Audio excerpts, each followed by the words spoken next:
Llegó el nuevo libro de Voces Anónimas, Dimensión Secreta. Canjealo en Habitat con beneficios exclusivos para participantes de Habitat Familia. Existen muchas mansiones encantadas alrededor del planeta.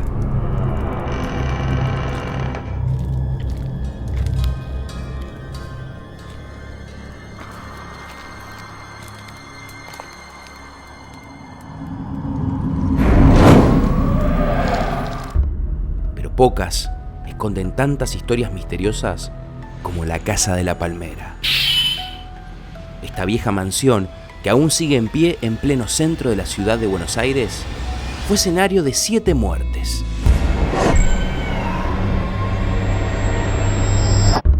¿Se tratará de 7 extrañas casualidades?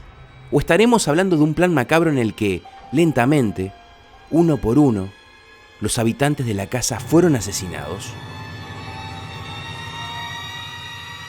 La decisión quedará en sus propias manos.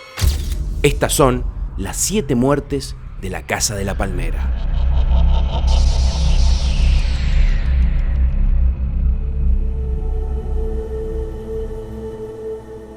La Casa de la Palmera está ubicada al 144 de la calle Riobamba, a 2 cuadras del Congreso de la Nación, en pleno centro de la ciudad de Buenos Aires.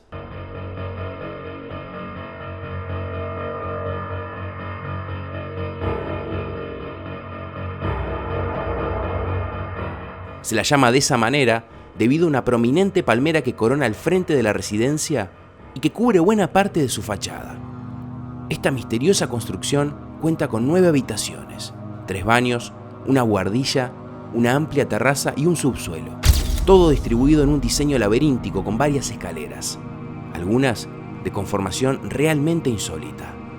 Todavía se la puede ver, desafiando el avance de la modernidad y del tiempo, e invitando a descubrir muchos años de historia escondidos tras sus puertas. Por eso, quienes se atrevan a acercarse a esta enigmática casa porteña ingresarán a los rincones más oscuros de la tradición oral de la capital argentina.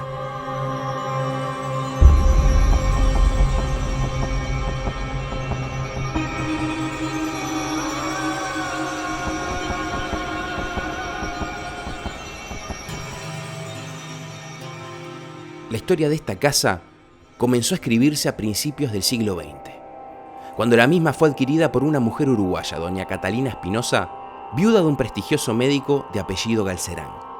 En el año 1900, la viuda de Galcerán, como popularmente se la conocía, se instaló en su nuevo hogar con sus 6 hijos, 5 varones y una niña. La niña, precisamente, se llamaba Elisa. La viuda de Galcerán era una mujer millonaria, así que sus hijos nunca tuvieron necesidad de trabajar y pudieron dedicarse de lleno al estudio. La única hija mujer, Elisa, además de ser muy responsable con sus quehaceres, era muy religiosa y asistía diariamente a las misas que se llevaban a cabo en la parroquia de Nuestra Señora de Valvanera, situada a pocas cuadras de la casa. Sin embargo, sus 5 hermanos siguieron un rumbo muy diferente. Tenían debilidad por la noche, las mujeres y el alcohol. A su vez, el hecho de pertenecer a una familia adinerada les permitía vivir de esa manera, dándose todo tipo de lujos sin tener la necesidad de trabajar. Esto molestaba mucho a Elisa, quien rezaba todas las noches para que sus hermanos encaminaran sus vidas y no cayeran en la perdición. Al crecer, Elisa comenzó a trabajar como taquígrafa en el Congreso de la Nación, ejerciendo sus tareas con suma responsabilidad y dedicación, hasta que las cosas comenzaron a cambiar en la vida de los Galcerán a raíz del fallecimiento de Catalina Espinosa de Galcerán, la madre de los 6 muchachos. Sus hijos quedaron devastados ante la triste noticia, pues amaban mucho a su madre, a tal punto que decidieron clausurar su habitación y dejarla tal como estaba antes de su fallecimiento, sin tocar absolutamente nada, como una especie de museo o santuario. Luego de la muerte de su querida madre, los 6 hermanos siguieron habitando la residencia de la Palmera. Pero como los varones no querían cargar con las responsabilidades de la casa, dejaron todas las tareas del hogar a cargo de su hermana. Esto no le gustó nada a Elisa, sumado al hecho que, a partir de ese momento, la historia de la familia empezó a tornarse tan oscura como la noche misma. Los 5 varones siempre llevaban a sus amantes a la casa y a veces hacían fiestas en las que daban rienda suelta a todo tipo de excesos hasta altas horas de la madrugada. Durante esas noches festivas, Elisa se encerraba en su habitación y no salía hasta que el último invitado se retiraba. La mujer sufría mucho por el comportamiento de sus hermanos, así que noche a noche le rezaba a Dios y le pedía que cuidara de ellos y que los guiara por el buen camino. Por todo esto, el clima dentro de la casa no era nada bueno y al poco tiempo las cosas empeoraron más de la cuenta. Fue el día en el que la muerte volvió a golpear la puerta de la casa de la palmera, esta vez para llevarse a uno de los 5 hermanos. El muchacho falleció a causa de un infarto que lo fulminó en el acto. Luego de enterrar sus restos y de recibir el pésame de los familiares, cuando los hijos de la familia Galcerán se encontraban a solas, tuvieron una charla íntima en la que Elisa propuso algo impactante. Les dijo a los demás que así como habían clausurado el cuarto de su madre por respeto a su memoria, debía hacerse lo mismo con el dormitorio de su hermano. Sus hermanos, conmovidos, asintieron con la cabeza. Y aunque aquel gesto de su hermana los había emocionado, les extrañó bastante que Elisa no manifestara ni el más mínimo sentimiento de dolor.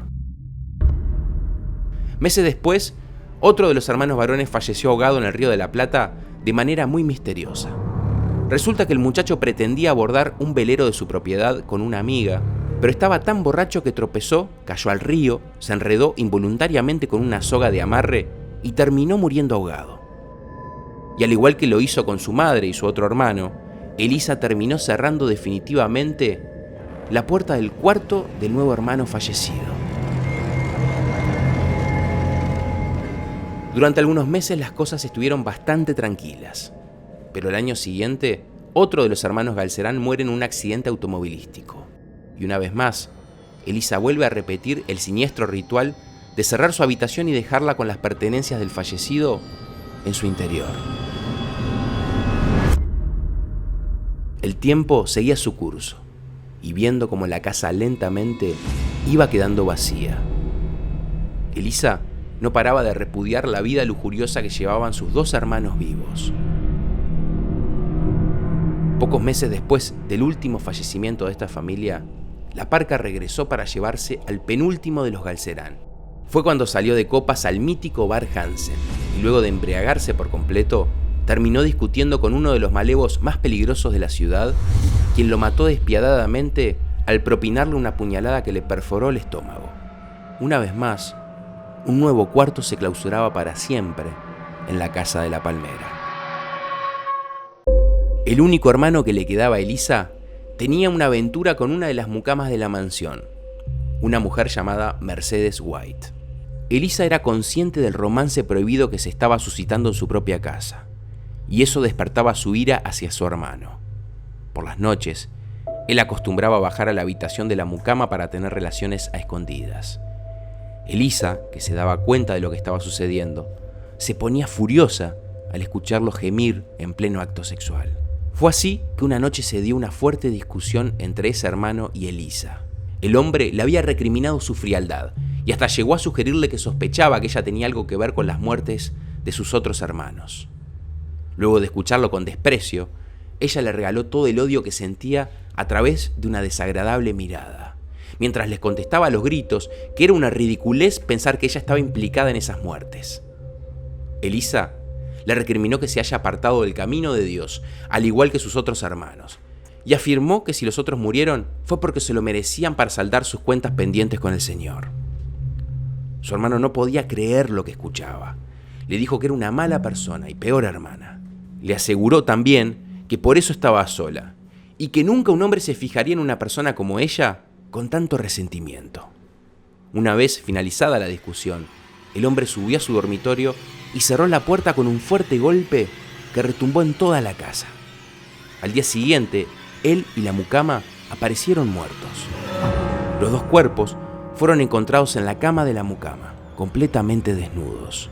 Elisa se convirtió en la principal sospechosa cuando las otras empleadas que trabajaban en la casa de la calle Riobamba Les contaron a las autoridades sobre los gritos de los hermanos Galcerán provenientes del living escuchados la noche anterior. La policía no encontró ninguna prueba que incriminara directamente a la única sobreviviente. Por eso se archivó la investigación. Sin embargo, lo que llamó la atención de los investigadores fue que encontraron un brasero dentro del cuarto. Si bien aquella noche hacía mucho frío y en esa época era común calentar los ambientes con braseros, dormir con uno adentro del dormitorio cerrado no era lo acostumbrado porque era muy peligroso, dado que el fuego consumía el oxígeno y liberaba monóxido de carbono, un gas letal para los humanos. Siguiendo con esta especie de ritual siniestro, Elisa Galcerán despidió los restos del último de sus hermanos y acto seguido clausuró el último de sus cuartos. Luego despidió a las mucamas que vivían en la casa y empezó una nueva vida en soledad. Sus días se tornaron más rutinarios que nunca. Lo único que hacía era asistir a su trabajo, hacer las compras, ir a misa y luego encerrarse en su casa. Durante esos años en los que vivió sola, nunca se vio entrar ni salir a otra persona que no fuera ella a la casa de la Palmera.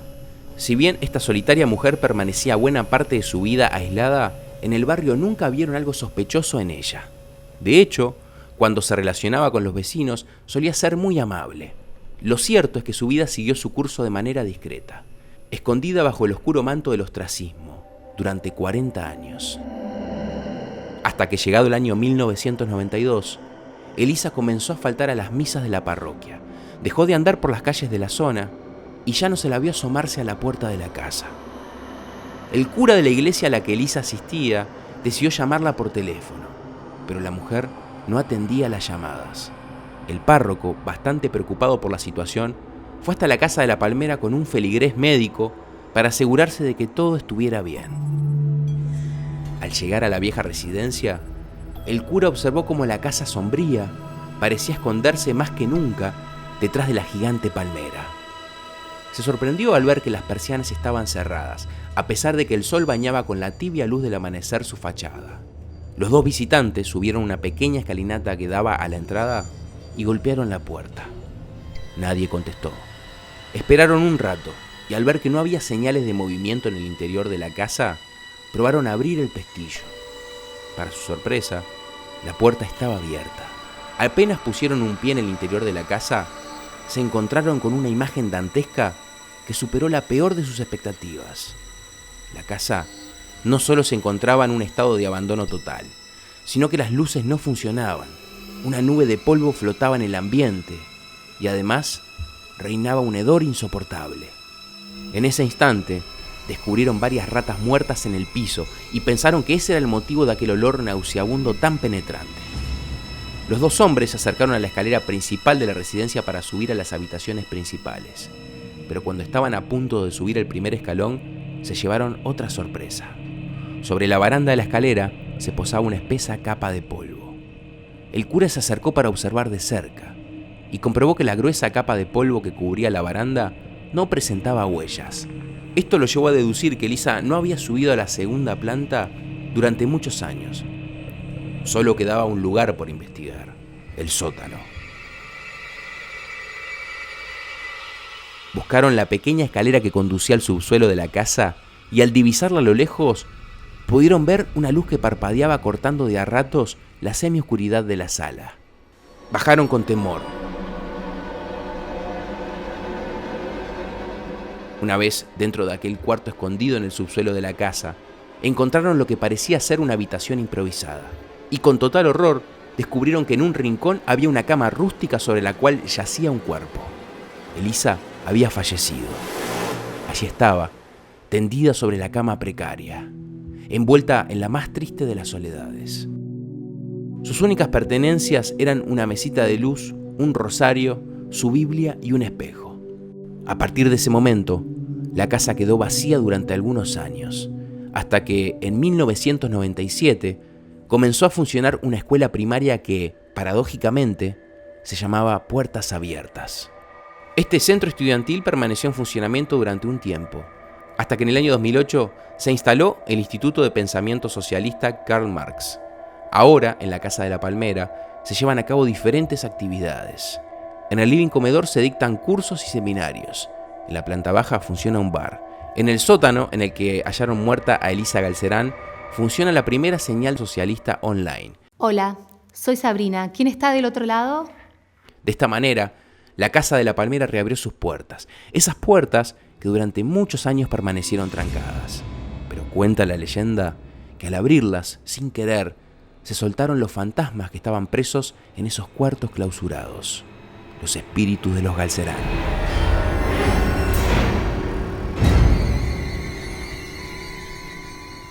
Hay quienes creen que fue por eso que Elisa terminó recluida en el sótano, luego de cerrar todas las habitaciones con los fantasmas de sus hermanos y el de su propia madre adentro. Cuentan que estos espectros hoy se pasean a lo largo y ancho de esta misteriosa construcción y se manifiestan de diversas maneras. Entre otras cosas, los guardias de seguridad cuentan que durante las horas de vigilancia escuchan voces, el sonido de las puertas que se cierran o ruidos de muebles que son arrastrados por la casa. Lo cierto es que nadie quiere quedarse a solas en la Casa de la Palmera.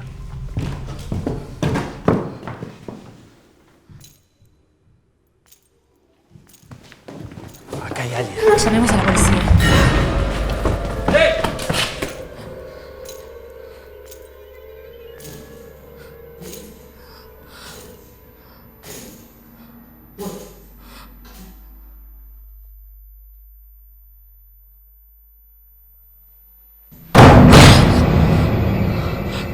¿Y tú? ¿Qué crees que fue lo que verdaderamente ocurrió? ¿Fue todo producto de las causalidades de la vida? ¿O fue un asesinato premeditado por una mente siniestra? Si quieres, puedes dejarnos tu opinión en los comentarios. Si el video te gustó, no te olvides de darle like y de suscribirte a nuestro canal. Soy Guillermo Lockhart y les doy las gracias a todos ustedes por ser parte de Las Voces Anónimas.